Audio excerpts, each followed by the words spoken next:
there's certainly a sense that Fergie liked to have fun, she liked to sort of play jokes, but actually it began to wear rather thin. She's like a sort of steamroller that just keeps going. And her other half, Prince Andrew, the Queen's second son, and by all accounts, her favourite. He was the pin-up boy, if you like, of the royal family. He's the one who got the looks, and he was a good-looking young man. Together, they make up the most controversial couple in the royal family. High-profile problems have plagued them. I can't think of a worse thing than coming down to breakfast and find photographs of having your toes sucked seen by your family. Prince Philip was apoplectic and swore that she must never step across the threshold of Balmoral again. They've reeled from one disaster to the next. They're in a bubble. They've both had so much controversy. It's them against the world. So why has it gone so wrong for this royal couple? Is it about craving attention? At last, I have the turn to talk. All these men around here. Or are they just out of touch? Well, I have to ask the question, what is a reasonable lifestyle? One of Andrew's biggest failings is his singular lack of judgment, and that's bound up in a sort of a sense of entitlement and arrogance that he's always had, frankly. Tonight, this is the incredible story of how together Andrew and Fergie have lurched from one scandal to another. This case with Epstein is so serious. This is so much more serious than Randy Andy, Air Miles Andy. And how throughout it all, they've managed to maintain the closest bond. In a way, she's his wife in everything but name. We go behind the scenes to reveal just why they've made so many mistakes. Andy and Fergie go in a little bit head first, and where you or I might think, that's not a good idea, it just doesn't occur to them. In 1986, Britain enjoyed a royal romance. 26-year-old commoner Sarah Ferguson got engaged to Prince Andrew. The polished performance followed hard on the heels of the appearance of a palace official with the universally expected announcement of their engagement mid-morning. It generated intense excitement. Are you jealous of Sarah Ferguson? Yes! Very! Yes! She's absolutely gorgeous. I only wish I was 60 years younger and wouldn't stand a chance. Inside, the royal couple was showing off the ring. Could I ask you then, Miss Ferguson, do you remember what he said? Absolutely. But I'm not telling you. What went awry with that dashing young couple? And what led to the downfall of the Duke and Duchess?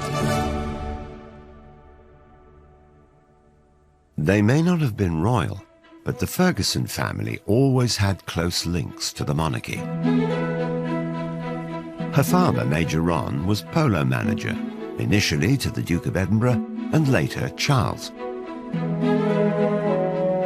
Sarah and Prince Andrew were friends as youngsters.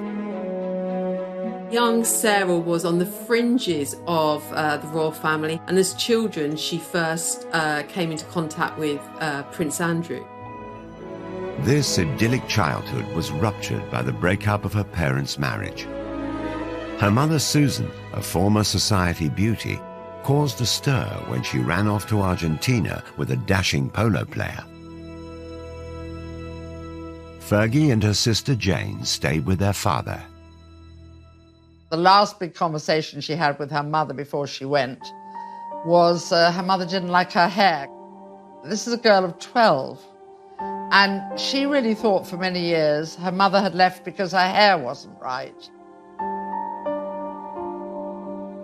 If you think your mother doesn't love you, I think you're always panicked by self-doubt. Sarah's father was terrific, but obviously he wasn't a housewife, and he wasn't great at cooking. He did master scrambled eggs, and they would just eat eggs out of a saucepan because he thought, well, what's the point of, dirtying all the plates? After her emotionally difficult teenage years, Fergie moved to London and shared with friends. Will there be an announcement this week? Her flatmate adored her. Sarah Ferguson's flatmate, Caroline Beckworth-Smith, is on holiday in Barbados. Just great fun, really, and interested in lots of things. Fergie threw herself into London life, she went on to have serious relationships. She wasn't the sort of unspoiled young woman that Diana was expected to be as mother of the future king. As Ron Ferguson famously said, of course she's got a past. She's 25, 26 years old. If she hadn't got a past, then there would be some serious questions to ask about. She dated a stockbroker, then lived with a millionaire called Paddy McNally. She enjoyed the jet-set lifestyle in his chalet in Switzerland. She and McNally, who was a widower with 2 young sons, fell in love, and they had a fairly lengthy romance. But McNally was much older, you know, almost 20 years older than Sarah. He was very rich. Fergie likes very rich men and was living a good lifestyle. But I don't believe for a moment there was any question of McNally proposing to Fergie. The romance and lifestyle came to an end. But in 1985, she found her prince. Although Fergie and Andrew had crossed paths in childhood, they'd had very different upbringings. Well, Andrew has a unique place in royal life because he was the first child born to a reigning monarch since the early days of Queen Victoria's reign. She and Andrew had a very close relationship. He's constantly described as the Queen's favourite son. They are extremely close, and in a way closer than Charles and Anne ever were. He was spoilt, and Andrew was pretty assured of himself. He knew what he wanted, and he made sure that he got it. He had the looks, he had the physique, and you either liked him or you didn't like him. I think a lot of people didn't like him. If some of his fellow pupils didn't like him, the same couldn't be said of women.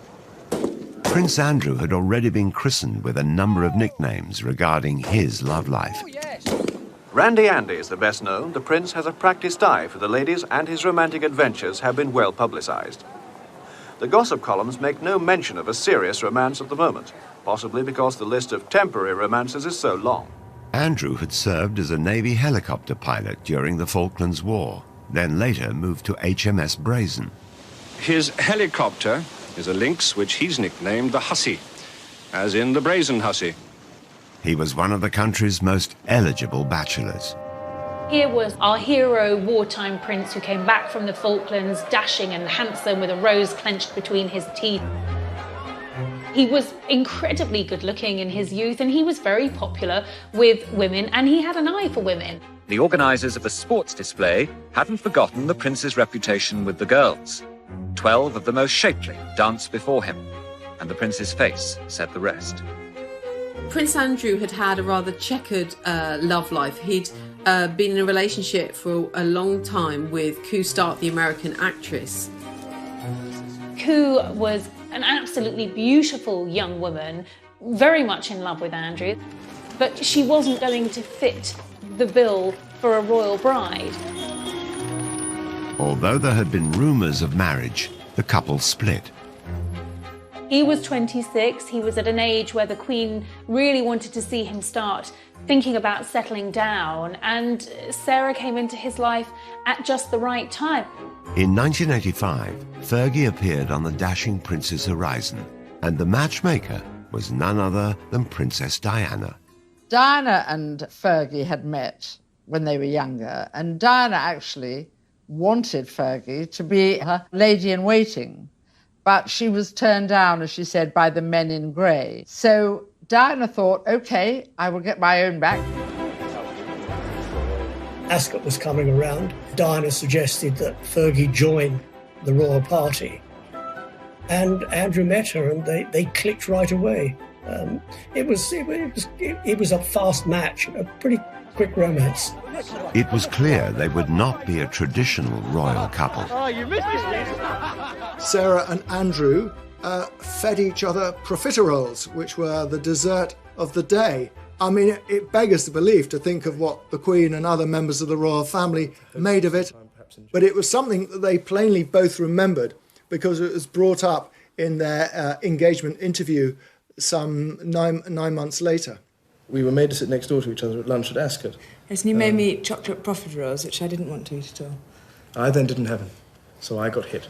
Then Very it started hard. from there. I think that's probably where it... I was meant to be on a diet. They were both keen to set the date for a royal wedding.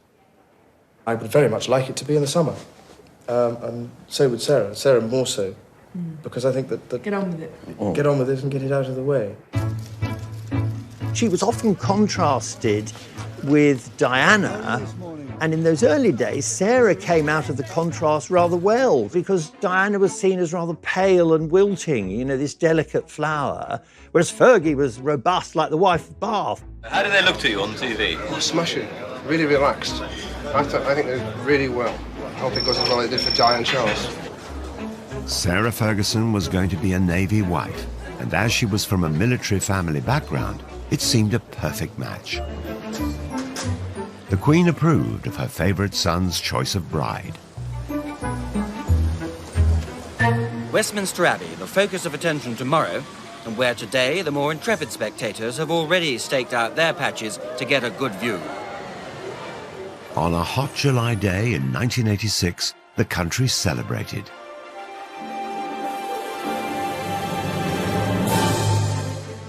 Fergie's 17-foot train had the initials A and S intertwined and sewn in silver beads. Everybody thought it was stunningly beautiful, and as she always said, I walked in as a commoner and I walked out as a duchess. A bit of a fairy tale, that, wasn't it? I mean, it's Cinderella, you know. At this precise moment, Sarah Ferguson became Duchess of York. They come out of signing the registry and a royal bride and groom curtsy to Her Majesty the Queen. A lot of brides have been quite sombre at that moment. Fergie's giving a big smile to the Queen, and the Queen, I think, is smiling right back. So there's that feeling this is going to be fun. Even on her big day, it was clear that the new bride was going to create waves.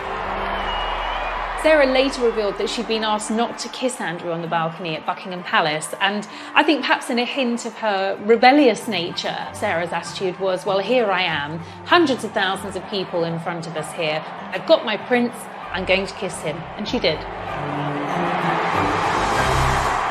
Others were not as impressed by the displays of exuberance. I was commentating at the time at the wedding, and when they went behind the altar screen to go and sign the registry, they were larking about a bit, and I said to my co-commentator, that's a marriage that's not going to last. A certain amount of decorum wasn't there. For the most part, the press and public adored the new, fun, unfussy couple, especially the all-action Duchess. I think that their brand and their image was really positive. Creating a positive impression enables you to kind of influence and effectively manage your reputation. The newest arrival typifies the greater freedom of the young royals, becoming the first royal duchess to get a pilot's license, complete with very un-Biggles-style hair grips. I was absolutely in love with Sarah Ferguson as a wee girl. I thought she was just so refreshing. I think they had this amazing honeymoon period. They really were the golden couple, and she was really seen as a genuine breath of fresh air. The Yorks weren't just a hit at home. The following year, the couple embarked on a 25-day tour of Canada. Their tour of Canada went extremely well. There were tens of thousands of people pouring out wherever they went. They wanted to see the new bride, they wanted to see the new bridegroom. It was a terrific tour, that tour to Canada, 1987. I was on it, actually, and it was a great privilege to be there. They were hugely popular. They were enthusiastic. I think that's what the public reacted to. They weren't there just to cut the ribbons at the opening of things and say how nice to meet you and have you come far, but actually engage with people. I could not go through a whole tour, letting my darling husband of a year and a day do all the public speaking. So we agreed, for once, that I should have the last word tonight. The Yorks were like no other royal couple before, more relaxed and far less serious. You make us feel so at home here. And I'm just a little bit sad that number 99 of the Edmonton Oilers isn't here to meet me tonight. But the fun times did not last long. Stormy waters soon appeared for the navy wife and the handsome prince. She was a very passionate woman, and within months, weeks of marrying, she found her husband was away all the time.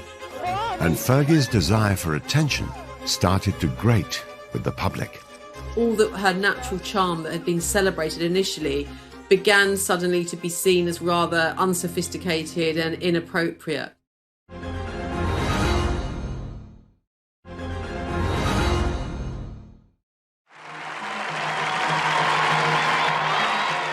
After marriage, Fergie embraced her new life with gusto. Her Royal Highness, the fair Duchess of York, leading forth her heroes on behalf of the International Year of Shelter for the Homeless.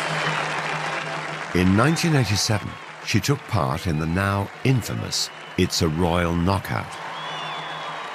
It's a royal knockout. What an absolute unmitigated disaster that was. His Royal Highness, the tantalizingly eligible Prince Edward. It was younger members of the royal family actually making fools of themselves, and it was bad television. It was bad for the royal family. A one-off charity event organised by Prince Edward, it was hosted on the lakeside lawn at Alton Towers. Fergie and Andrew had their own team. Basically, we're the best. We're the best blue bandits there are. And they were with, I remember, Pamela Stevenson, who was a big comedy actress at the time. And it was just crazy. They were rushing all over the place in these sort of medieval costumes, and Fergie was really over the top, sort of shouting and yelling. It was just very, very undignified. Okay, it's Meatloaf's coming in. That really was the beginning of the time, I think, when the public began to question Fergie and what she was getting out of royalty rather than what she was putting into it. Like many others of the time, she was mocked mercilessly on the satirical puppet show Spitting Image. Oh, do get a move on, Lurgy, you old slag. It's been well over an hour. I know, sausage, but I'm putting on my makeup.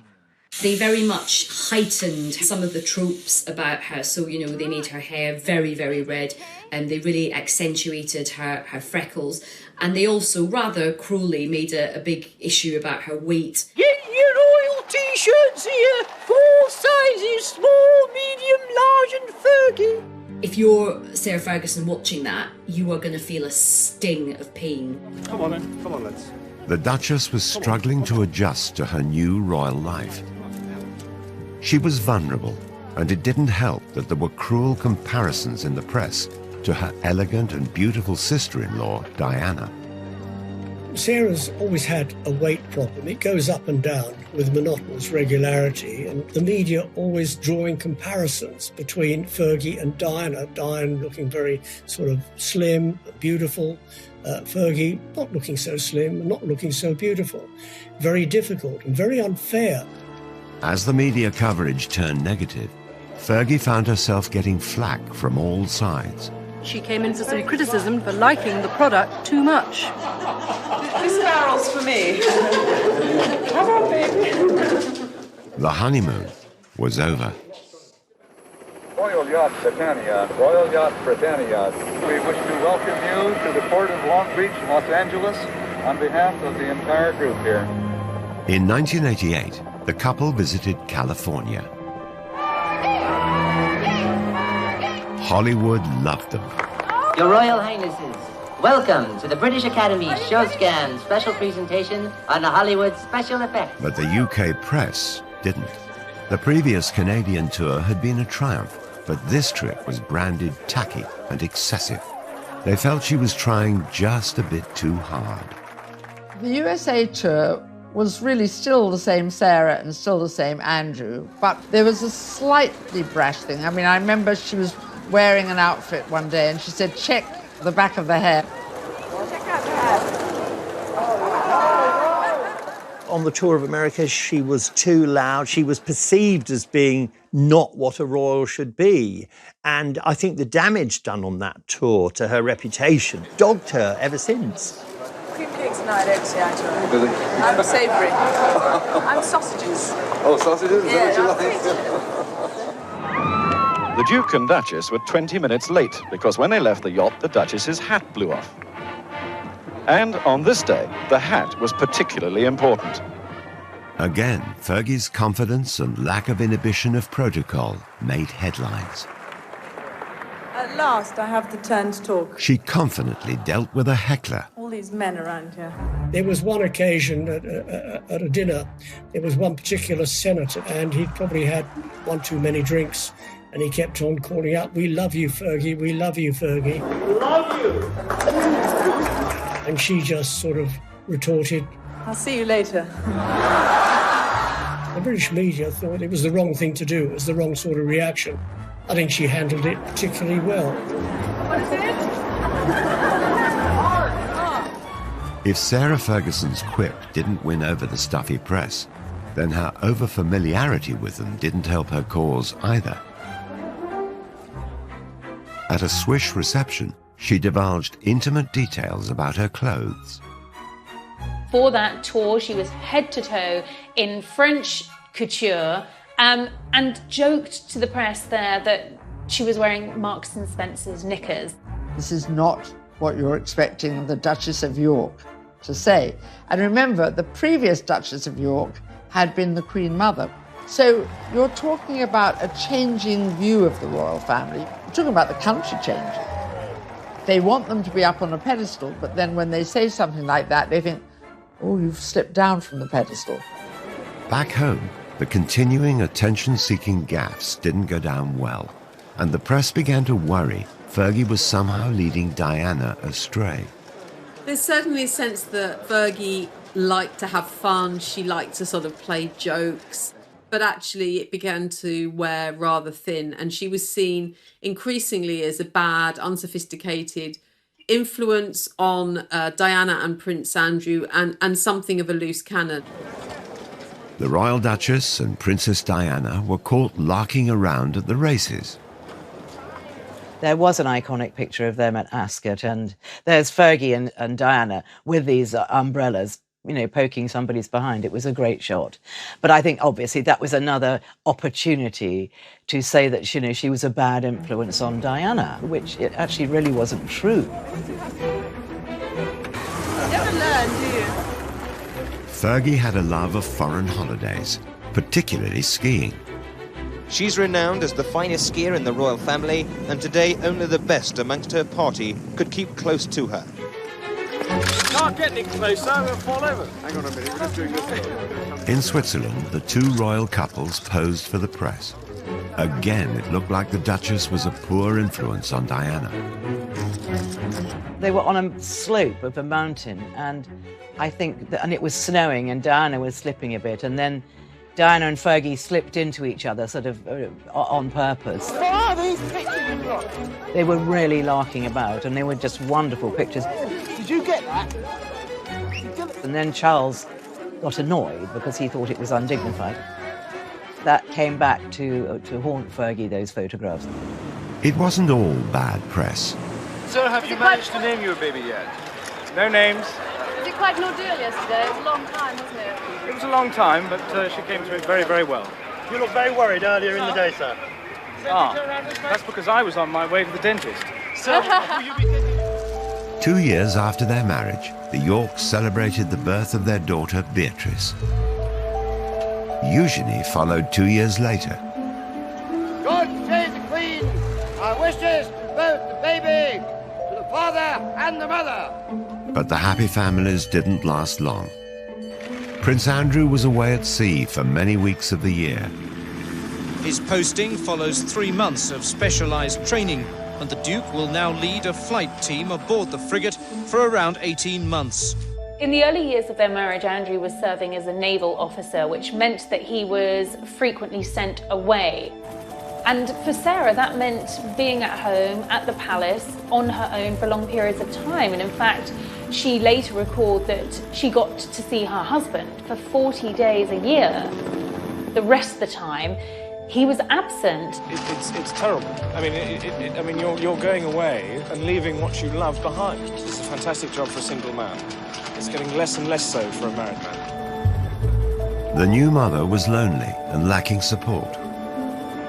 In 1992, private photos surfaced.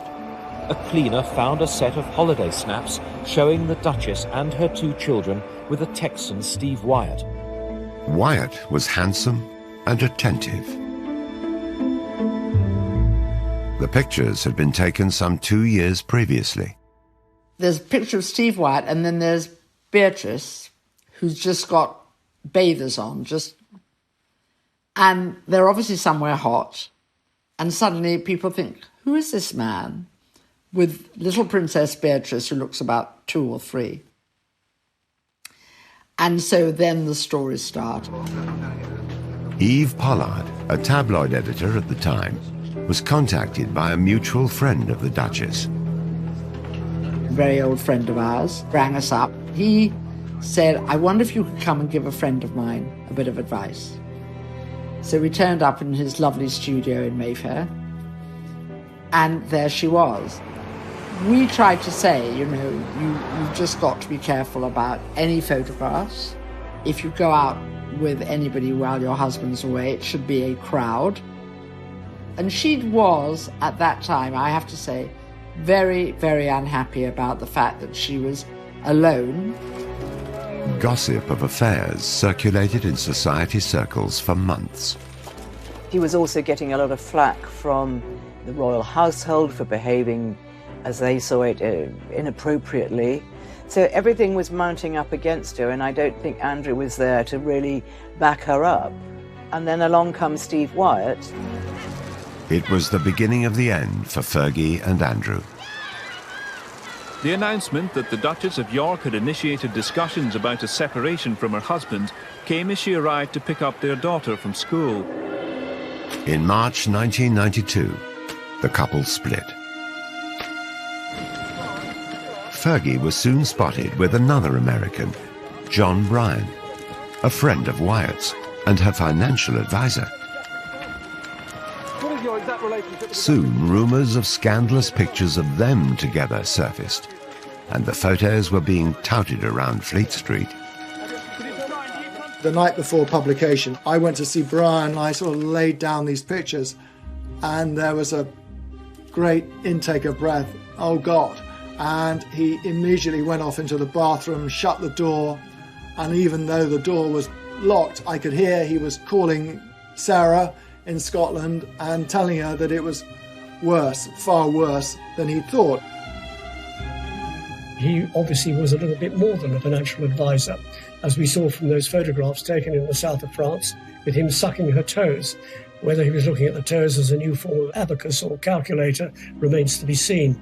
But it was the sort of nail in the coffin when it came to Fergie and Andrew's marriage. It was a sellout scoop for the Daily Mirror. 300,000 extra copies were printed, and as the public snapped them up, the newspaper was unrepentant. Unfortunately for Sarah Ferguson, she was staying with her in-laws at Balmoral. The papers were all laid out for breakfast. Sarah took one look around the dining room and thought, "Whoa, there but for the grace of God go the lot of you. I'm going." So she went back upstairs. And obviously she had to see the Queen. And the Queen, remember, these two are fairly close, and the Queen was furious with her, just furious. Speculation about the Duchess of York increased when a card sped out of the royal estate full of suitcases. She fled the castle and the press. No longer the luxury or privilege of an aircraft of the Queen's flight, for the Duchess just an ordinary scheduled flight to Heathrow. It spelled the end of Fergie's life as a royal, and that was absolutely devastating for her. It was never how she had expected things to turn out. The most important thing for me at the moment is to keep a low profile, work hard, and make sure that I continue to find cures and to help people as much as possible. With no wealthy husband, how was she going to live? The debt soon racked up. I wouldn't say she'd go anywhere for a hot meal, but she was prepared to put her name to all sorts of things, which royals hadn't done. She needed money fast. You tend to attract a bit of attention. Her solution for bringing in the cash Cheers. was a flashy one.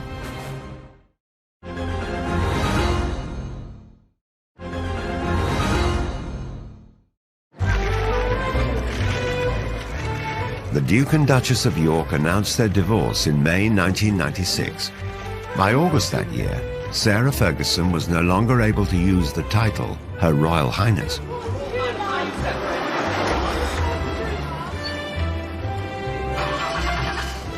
She found it awkward to adjust to a modest lifestyle. Living beyond her means quickly got her into financial difficulty. You know, she's cast out of the royal family. She doesn't just divorce Andrew, she divorces the whole of the royal family. I remember Diana saying to me that, you know, Fergie didn't get that much. You know, she really didn't. And that's why she had to work so hard. And she had to keep coming up with new ideas. In typical fashion, she made light of the negative press. It really bugs me that every day I have to read I'm a millionaire 3 times over. Cool, I tell you. When her marriage broke down, her overdraft was said to have been £200,000, allegedly paid off under a separation settlement, which also involved Prince Andrew taking financial responsibility for their children, Beatrice and Eugenie. The news reports varied. At first, she said the royals gave her no financial support at all. Then she admitted to receiving £15,000 a year. It was then reported that the divorce settlement from Prince Andrew was worth several £1 million. Later, it seemed to emerge that actually she had a settlement around sort of £3 million. So I think it's likely that the divorce settlement was much more favourable than perhaps Fergie initially suggested. We've never known the full details, but we think she was meant to get money to buy a home, but I think probably she was so much in debt by then, she just used the money to pay off her debt. That's what I understand.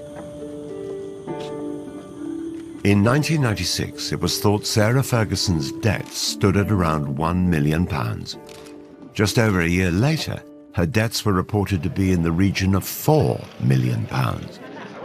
She had no concept of money coming in as opposed to money going out. About £300,000 went on her staff costs. £150,000 she would spend in a year on gift. She travelled a lot.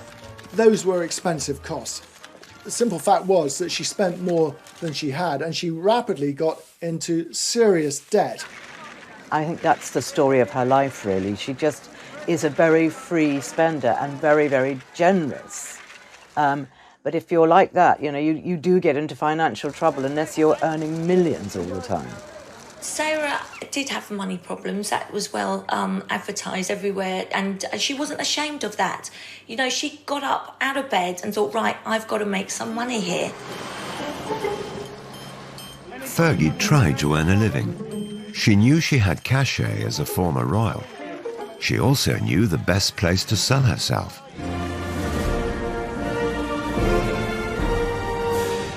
She attempted to rebrand herself in the United States. I'm so unconventional that instead of serving tea, I serve ocean spray granule juice drink.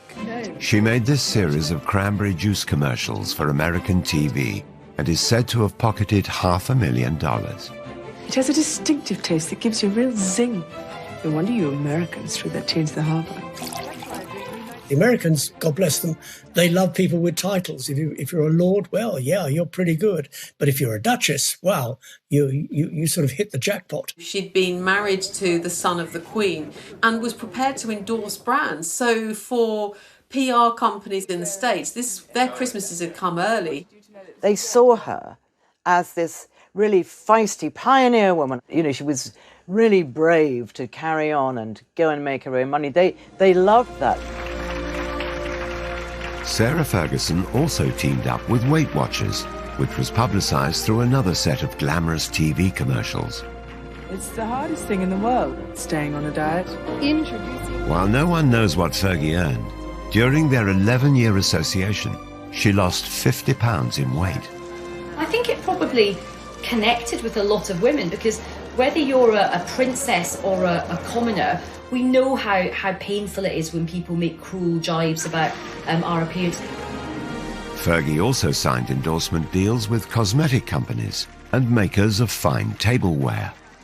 She was a spokesperson for Waterford, china and ceramics. She was a spokesperson for Avon makeup. Brands wanted access to Sarah's royal connections and the kudos that would bring to their brands. So she was hot ticket. She was really in demand.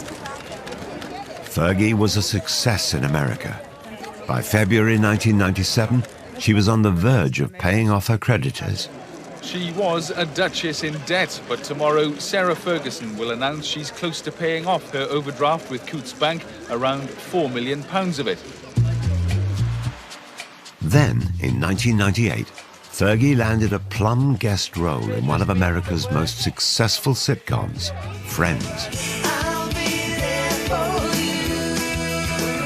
The fourth season finale of the worldwide hit TV show was watched by 20 million viewers in America and nearly 7 million in the UK.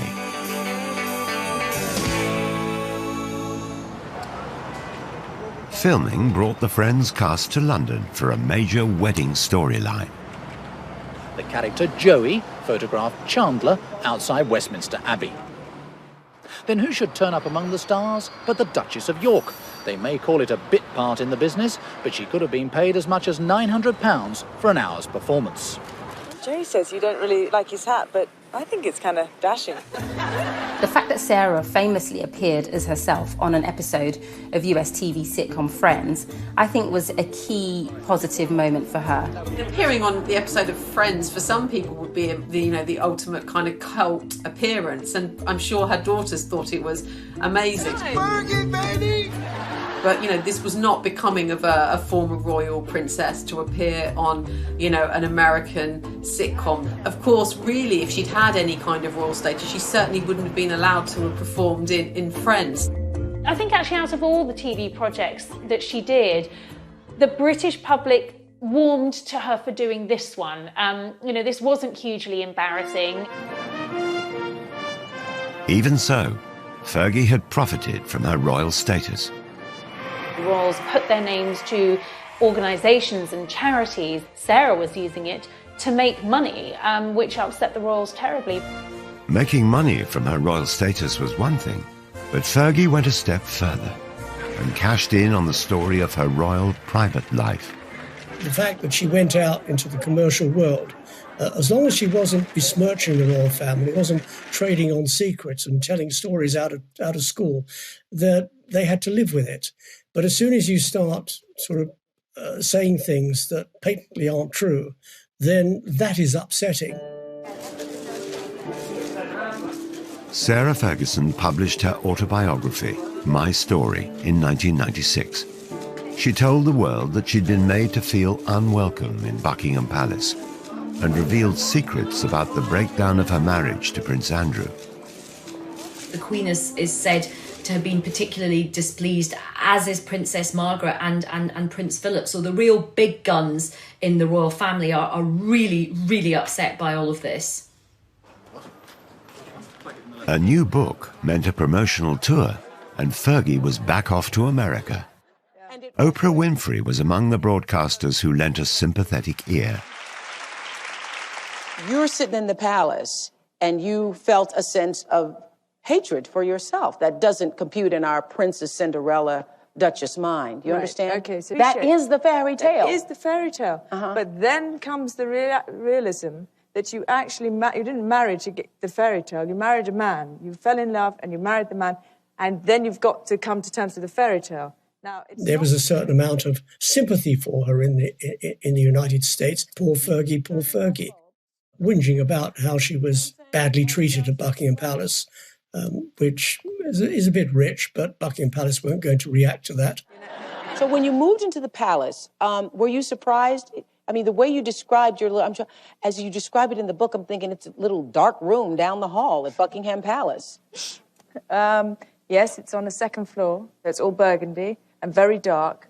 and the light bulbs are only 30 amps, so they don't put any light. Not only was she cashing in on her own royal status, she was lifting the lid on being inside the royal family, letting the public in, and that's a big no-no.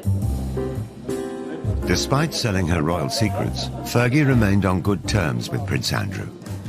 His active service in the Navy was coming to an end, and a new, controversial chapter in his life was about to start. Since 1997, he's worked in London for the Navy's diplomacy unit. Now that he's on Civvy Street, Andrew is going to be a roving ambassador promoting British trade overseas. Fergie's ongoing quest to make money played out in the media. But there were more PR disasters on the horizon, and this time, a scandal of epic proportions. She'd done something very, very stupid. I think she really had to lay her soul bare in order to sort of exonerate herself from what she'd done.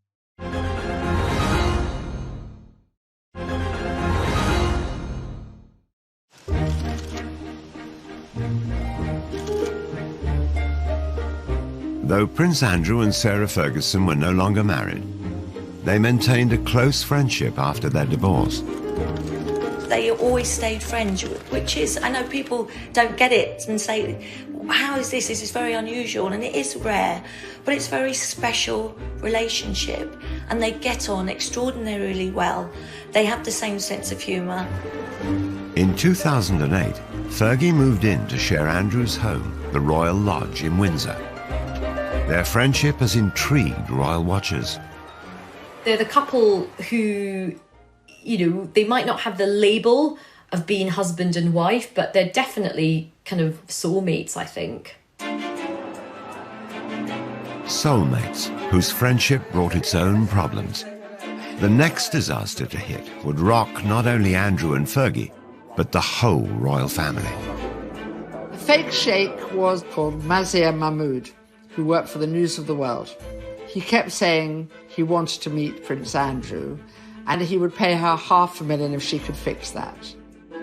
Posing as an Arab businessman, Mahmoud had played out hundreds of undercover stings on high-profile personalities since the early 90s.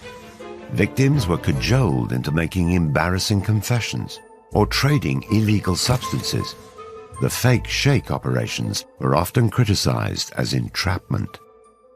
He would do these meetings at the Savoy, the Dorchester, all these glitzy places. And, you know, so many celebrities and other royals got stung by him. Fergie was likely targeted because of her well-publicized money problems and her friendship with her ex-husband. By 2010, Prince Andrew had retired from his successful naval career and had a new role as a special trade envoy for Britain. Okay, of course. So you need 500,000 in... Yeah, but that's in wire transfer. That has to be wire transfer, I mean, obviously. The News of the World set up a sting to secretly record Fergie. Despite the grainy and low-quality footage, she can be heard offering access to Prince Andrew. It's £500,000 when you can, to me, open doors. Meet Prince Andrew? Yeah. Is that a deal? Yeah. What she was proposing and what she was saying she could do, and using Prince Andrew basically to shake down some money from a man who she thought was a very rich foreign investor, but in fact was an undercover journalist. It's one thing to be, you know, trading off the fact or the fact that you had once been a member of the royal family. But what is not really appropriate is the fact that you're no longer a member of the royal family, that your ex-husband has a sort of governmental ambassadorial role, and you're offering access for huge amounts of cash. Prince Andrew knew absolutely nothing about what was going on. This is something that Fergie had arranged all by herself and was going to present it as a fait accompli. But, you know, you don't sell a member of the royal family for cash. But the fake sheikh had caught far worse on camera.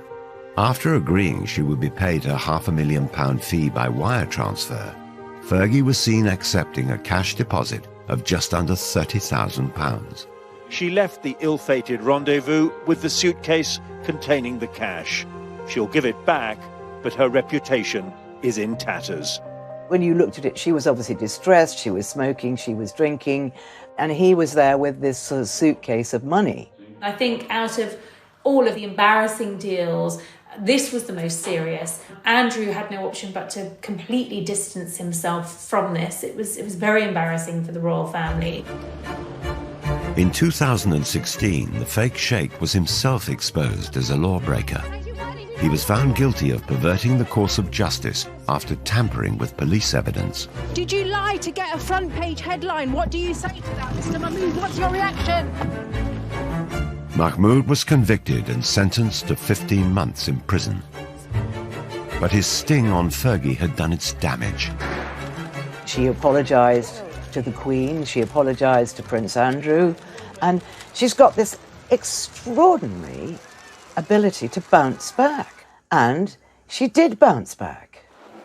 Prince Andrew, stood by her, and it was Andrew who sort of came to the rescue and set up a programme whereby Fergie could repay some of the debts, and that's how Fergie got through that episode. Fergie made a public apology. Fergie had to try and defend herself, and in typical Fergie fashion, she went onto the networks to do it. She went onto the Oprah Winfrey Show and reflected with Oprah on what had happened. They watched a playback of the entire fake sheikh video before Fergie made dramatic revelations about her state of mind. Because I was in the gutter at that moment. So I know exactly, I'm very aware of the fact that I'd been drinking, that I was not in my right place. People love Oprah, and I believe that by speaking to Oprah, Sarah felt that it could have a positive impact on her. She really had to lay her soul bare in order to sort of exonerate herself from what she'd done.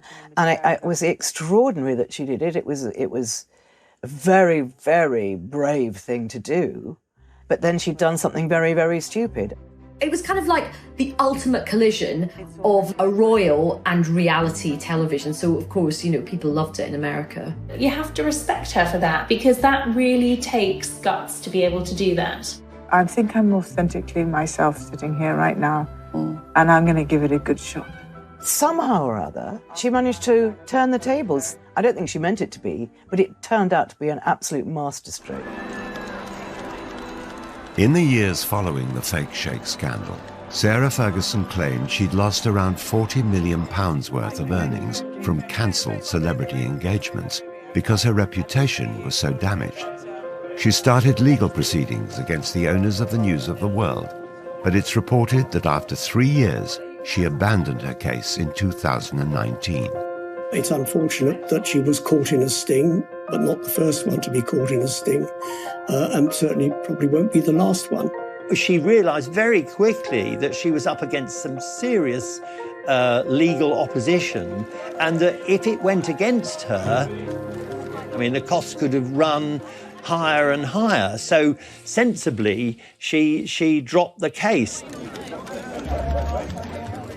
Despite the constant gaffes and disasters, Sarah Ferguson was still close to Prince Andrew, each still supportive of the other. They were so close that some royal watchers believe a reunion could be on the cards. I think Sarah and Andrew are together as a couple. I just don't think they could be apart from each other. And I do see them getting married again. I really do.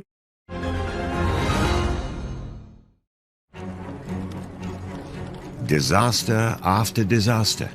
But remarkably, Andrew and Fergie remained close. It has to be the most extraordinary relationship that there's ever been of a member of the royal family. Andrew and Sarah married in 1986, split up in 1992, were divorced in 1996, and yet have remained together happily ever after. Sarah refers to Andrew as her bestest friend, a knight in shining armour. Andrew and I speak every day, and it's very important that we do keep that huge friendship. They may have divorced 24 years ago, but the pair still live together. They have their holidays together. They have a home they bought together in Switzerland, a skiing lodge. And in fact, they now spend most of their time together. It is interesting that neither of them have really found anyone else since their divorce. And I think even though they're not formally married, I think they kind of are together, like in an emotional sense. Their intertwined lives have raised many questions about their relationship. There are constant rumours and endless speculation about the possibility of them one day remarrying. And I think largely fuelled by the pair of them speaking so openly and fondly about each other.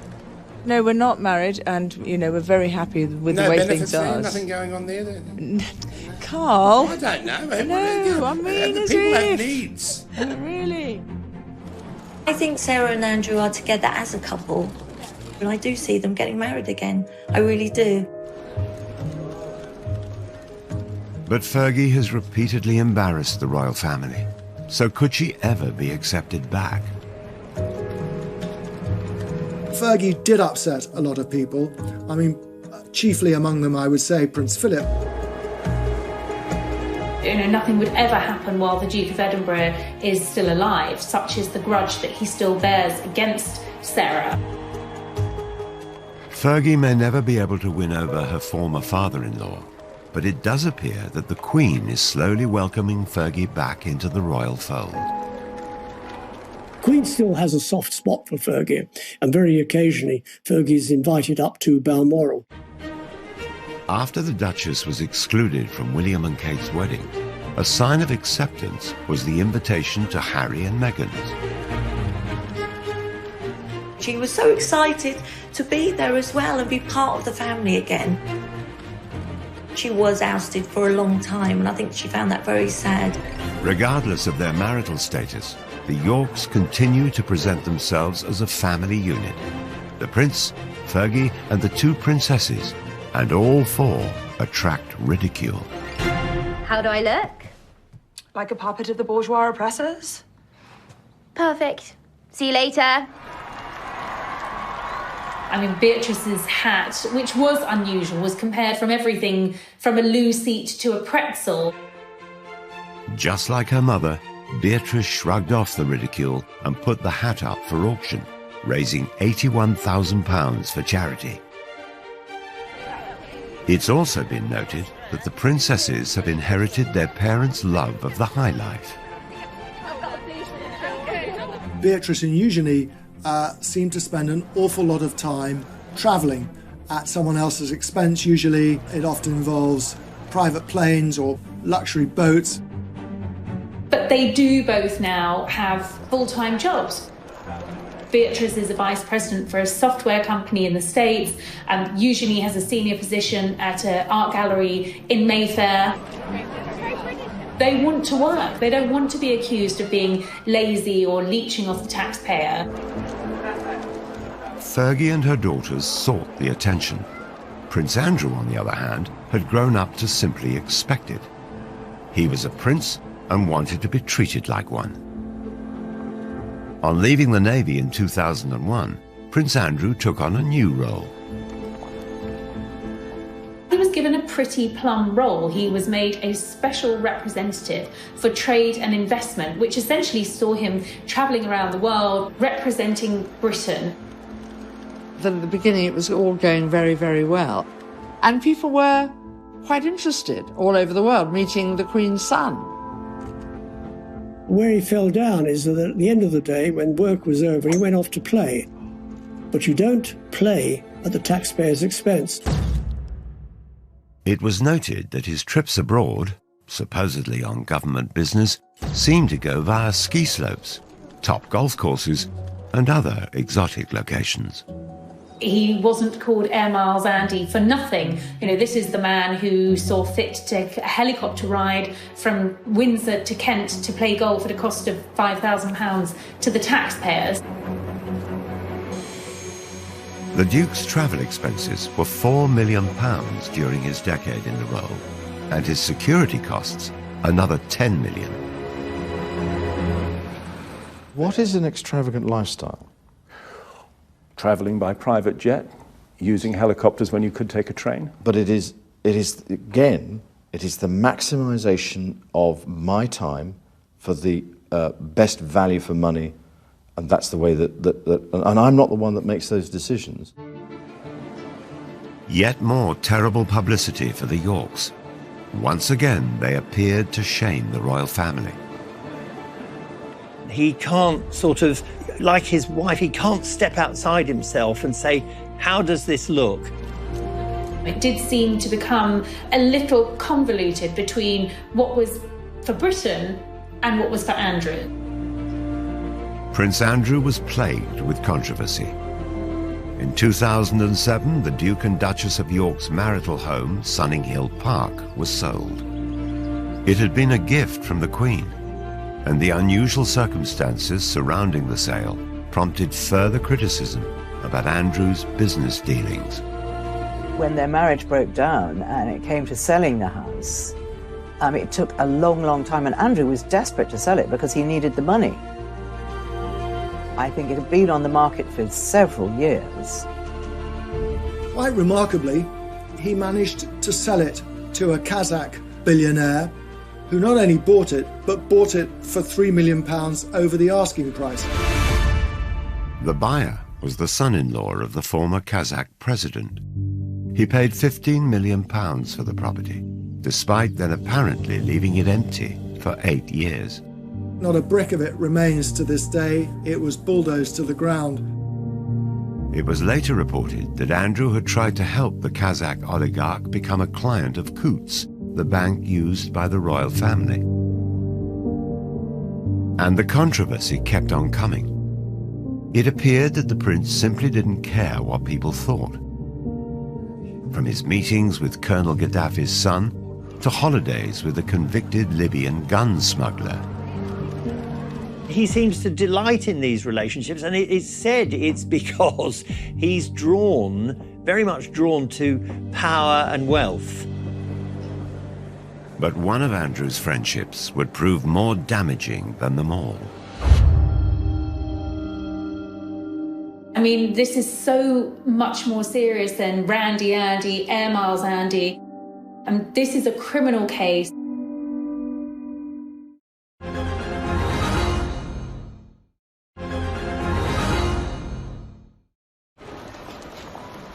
For over a decade, Prince Andrew has been engulfed in the biggest controversy of his royal life, a life that's been beset with scandals. He met Jeffrey Epstein around about 1999 through Ghislaine Maxwell, whom he'd known for years. Ghislaine was a girlfriend of Jeffrey Epstein.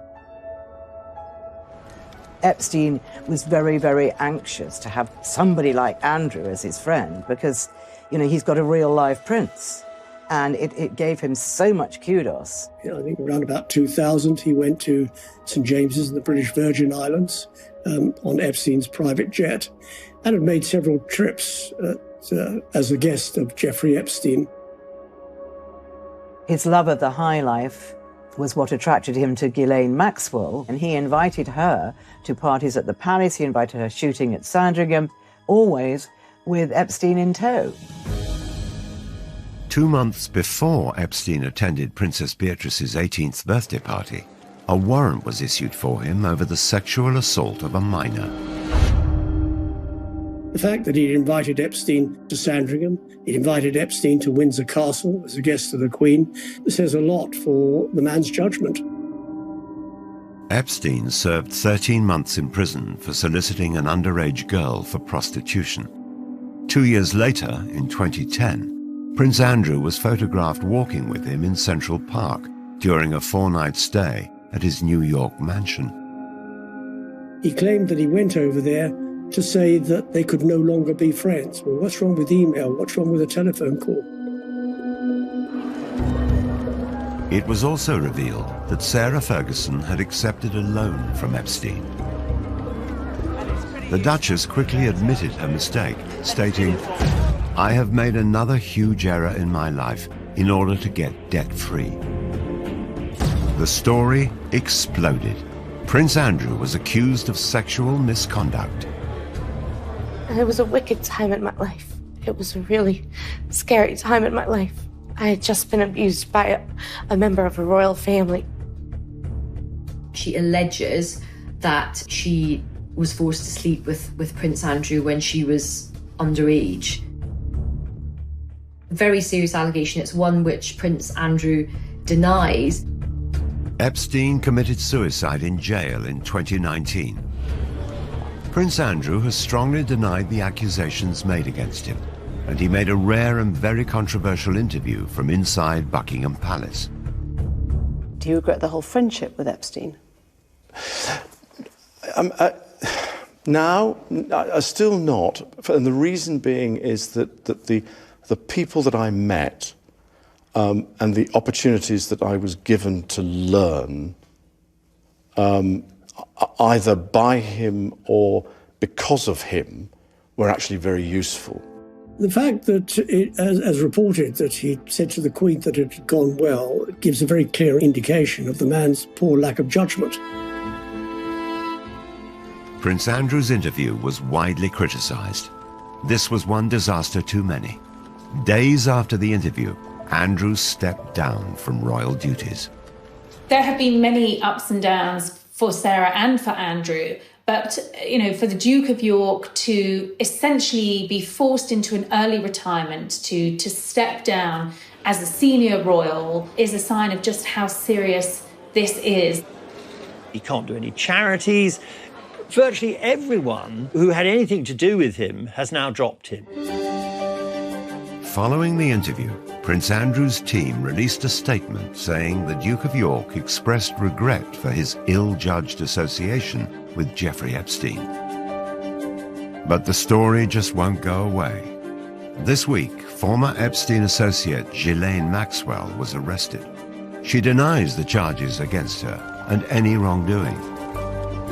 American authorities have made a formal request for Prince Andrew to speak to them as part of their inquiries. They claim previous requests for help have been repeatedly declined, whilst Andrew's lawyers say his offers of help were effectively rejected. There are clearly questions that need to be answered, and you know, we have yet to see whether the Duke is going to cooperate. There are precious few people standing by him, I have to say. As time goes on, more and more of Andrew's support has sort of melted away, but there is one solid support, and it's Sarah. Sarah Ferguson has defended her ex-husband in television interviews, newspaper articles, and on her social media. It is just shockingly accusatory lies, which I won't stand by and let anybody believe, or I just have to shut it down right now. She knows she's going to get a lot of criticism for standing by Andrew at the moment, but that's what she does. She's so loyal, and she'll do anything to protect her family. Andrew stood by Sarah when she was in trouble. He was remarkably patient, and she is now standing by him.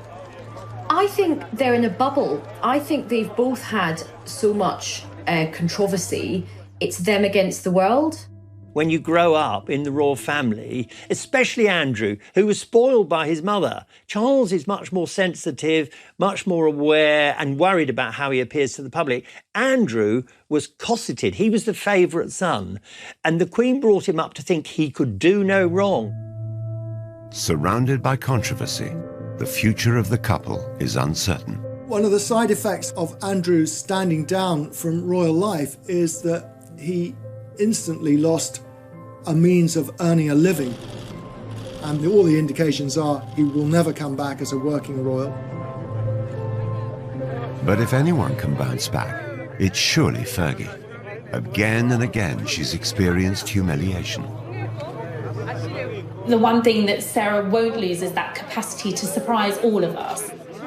She has done some really impressive charity work, and you know, her children's books have done well. She's trying to forge out a new career in the film industry. I would say never with Sarah. Every day I'm going to do story time with Fergie and friend.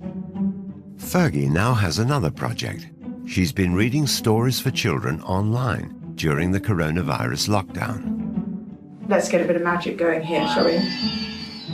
She's being really personable and she's really showing her human side. I think it's such a positive initiative. For Andrew, his future might rest more on his ex-wife than he could ever have imagined.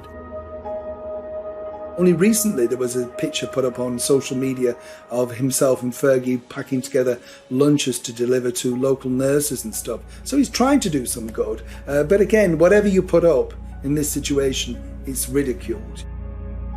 Will it ever be possible for Fergie and Andrew to shake off the mistakes of their past?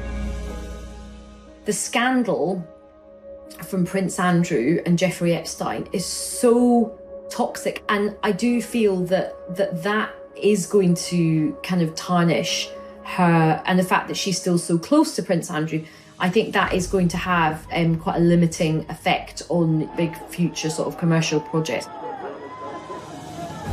The story of Andrew and Fergie is a sequence of disasters. She sought out attention and indulgence she just couldn't afford. He mistook deference for friendship, his judgment clouded by his status. Throughout, there has been one constant. The Duke and Duchess of disaster have stayed side by side. The next chapter of their lives are going to be very, very different to what's gone before. I think they're going to have to maybe try and enjoy the simpler things in life, and to be honest, they may not have a huge amount of choice. It wouldn't surprise me at all if we get an announcement that they're getting married again. Nothing really would surprise me with Fergie and Andrew.